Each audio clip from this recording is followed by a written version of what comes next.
નમસ્કાર મિત્રો, આજે આપણે જોઈશું ધોરણ 5 ગણિત સત્ર છે, પ્રથમ સત્ર, જેમાં પ્રકરણ 1 જોઈશું. તો તોતાપુરી કેરી 40 રૂપિયા, હાફૂસ કેરી છે 60 રૂપિયા કિલો, કેસર કેરી 150 રૂપિયા કિલો છે, લંગડો કેરી છે 50 રૂપિયા કિલો. 8 કિલોગ્રામ કરતાં વધુ વજનના બોક્સનો ભાવ છે 1200 રૂપિયા.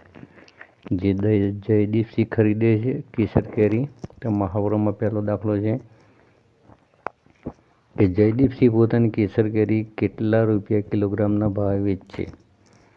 તો મિત્રો, અહીંયા આખું જે બોક્સ ખરીદ્યું છે એ 1200 રૂપિયામાં ખરીદ્યું છે અને તે 8 કિલોગ્રામ કરતાં વધુ વજન છે, એટલે કે આપણે 1200 રૂપિયા છે એને 8 ભાગીશું. તો 1200 રૂપિયા ભાગ્યા 8 કિલો, એટલે કે 1200 ભાગ્યા 8 કરીશું, એટલે 8 એકા 8, 8 ને 4 12, 8 પંચું 40, એટલે કે 150 રૂપિયા થશે. તો અહીંયા 150 રૂપિયા કિલોનો ભાવ થશે, એટલે કે 1 કિલોના 150 રૂપિયાના ભાવે કેરી ખરીદેલી છે. બીજા નંબરનો છે કે મધુબેને આજે 10 કિલોગ્રામ હાફૂસ કેરી વેચી છે, તેમને તેના માટે કેટલા રૂપિયા મળ્યા હશે. તો મિત્રો, અહીંયા હાફૂસ કેરીનો ભાવ છે 60 રૂપિયા કિલો. 10 કિલોગ્રામ ગુણ્યા 60 રૂપિયા,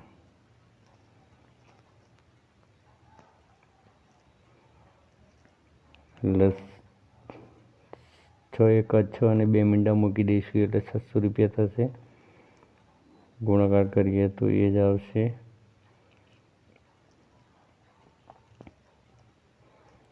તો અહીંયા એમને 600 રૂપિયાની હાફૂસ કેરી વેચી હશે.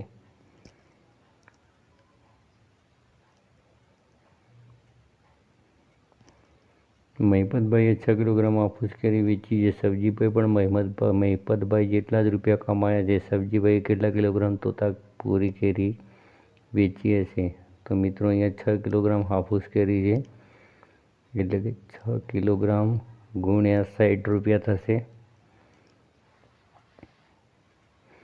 એટલે 60 ગુણ્યા 6 આપણે કરીશું, એટલે 360 રૂપિયા થશે.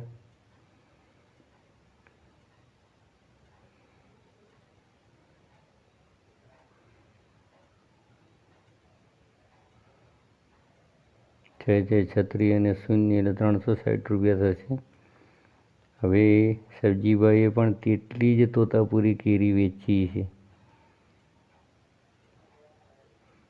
એટલે કે અહીંયા તોતાપુરી કેરી એટલા 360 રૂપિયાની છે, એટલે કે તોતાપુરીનો ભાવ છે 40 રૂપિયા કિલો છે, એટલે આપણે 40 ભાગીશું, એટલે 0 0 ઉડી જશે, 4 9 36, એટલે કે 9 કિલો તોતાપુરી કેરી વેચી હશે.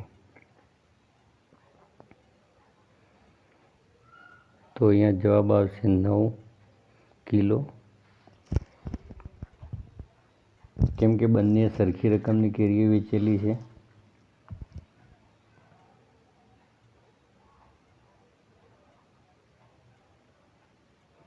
એના પછી છે રાજ પાસે 100 રૂપિયા છે, તેણે ચોથા ભાગના રૂપિયા ખર્ચી લંગડો કેરી ખરીદી, બાકીના 3/4 ભાગના રૂપિયાથી કેસર કેરી ખરીદી.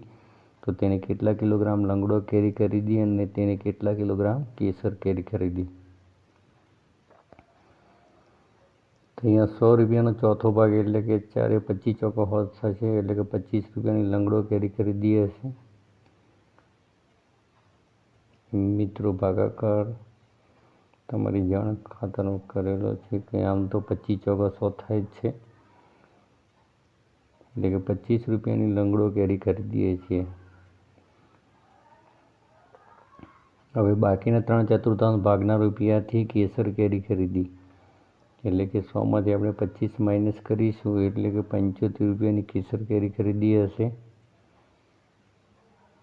હવે કેટલા કિલોગ્રામ લંગડો અને કેટલા કિલોગ્રામ કેસર કેરી ખરીદી હશે, તેના માટે આપણે શું કરીશું, તો અહીંયા ભાવ લખીશું.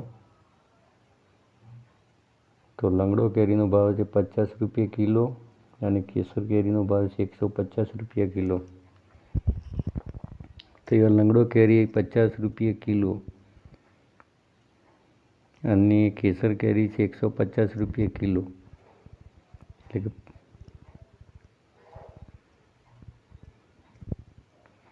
એટલે 50 રૂપિયા કિલો લંગડો કેરી છે, એટલે કે અડધો કિલો મળશે 25 રૂપિયાની. તેવી રીતે કેસર કેરી 150 રૂપિયા કિલો છે, કે અહીંયા 75 રૂપિયાની થશે અડધો કિલો.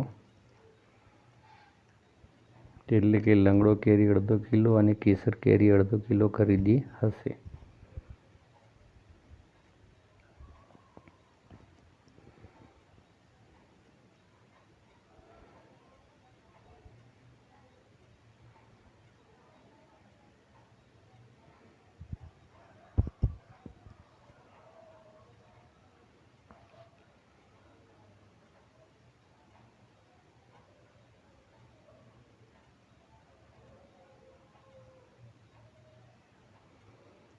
વીસ વ્યક્તિઓ ભેગા થઈ બેંક બનાવે છે. 25 રૂપિયા દર મહિને બેંકમાં જમા કરાવે છે. આ જૂથ પ્રત્યેક મહિને કેટલા રૂપિયા એકઠા કરે છે? 10 વર્ષમાં કેટલા રૂપિયા એકઠા થાય? તો મિત્રો અહીંયા 20 વ્યક્તિઓ છે ને દર મહિને 25 રૂપિયા બેંકમાં જમા કરાવે છે. એટલે કે 20 વ્યક્તિઓ ગુણ્યા 25 રૂપિયા કરીશું, એટલે 25 દુ 50, એટલે કે 500 રૂપિયા પ્રત્યેક મહિને થશે.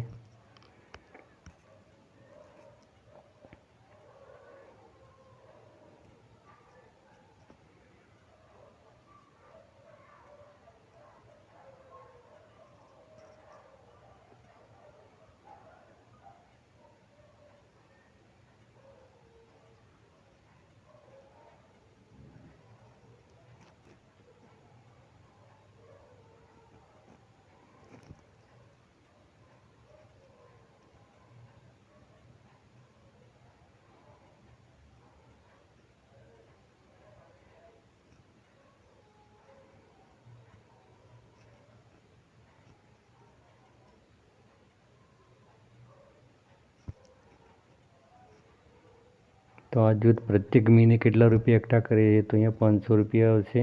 અને 10 વર્ષમાં કેટલા રૂપિયા એકઠા થાય? તો મિત્રો પહેલાં આપણે 12 મહિનાનું શોધીશું.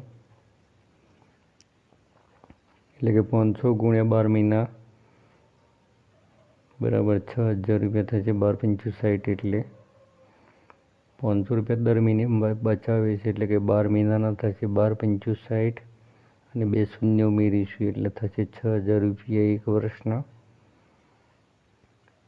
અને 6000 રૂપિયા એક વર્ષના થાય છે. આપણે એને 10 વર્ષનું કાઢવાનું છે, એટલે 10 ગુણીશું, એટલે કે 60000 રૂપિયા થશે.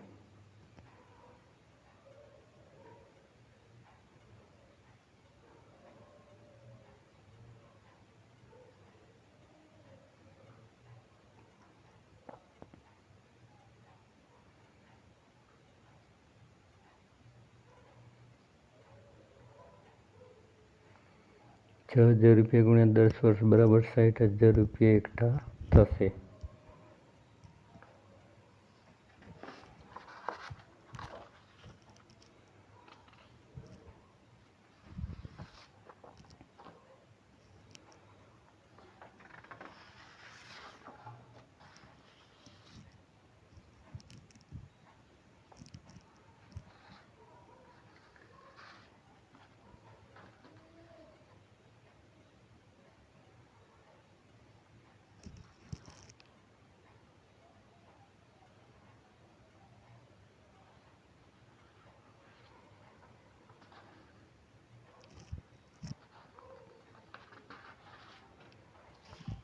રેખાએ એક લારી ખરીદવા માટે ₹4000ની લોન લીધી હતી. તેણે 1 વર્ષ સુધી દર મહિને ₹345 પાછા ચૂકવ્યા. તો તેણે કેટલા રૂપિયા બેંકને પાછા આપ્યા હશે? તેણે હજી સુધી બેંકને કેટલા રૂપિયા પાછા આપવાના રહેશે? તો મિત્રો અહીંયા ₹345 12 મહિના સુધી ચૂકવી છે, એટલે આપણે 345 ગુણ્યા 12 કરીશું.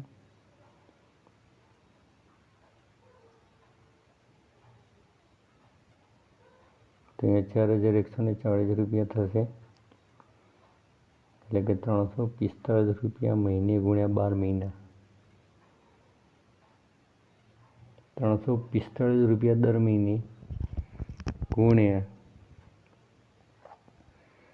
12 મહિના, એટલે કે ₹4140.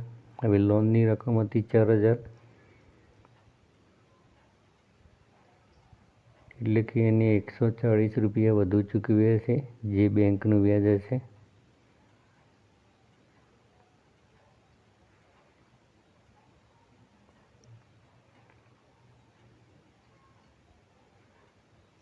અહીંયા બેંકને કેટલા પાછા રૂપિયા આવ્યા તો એ 4140 રૂપિયા.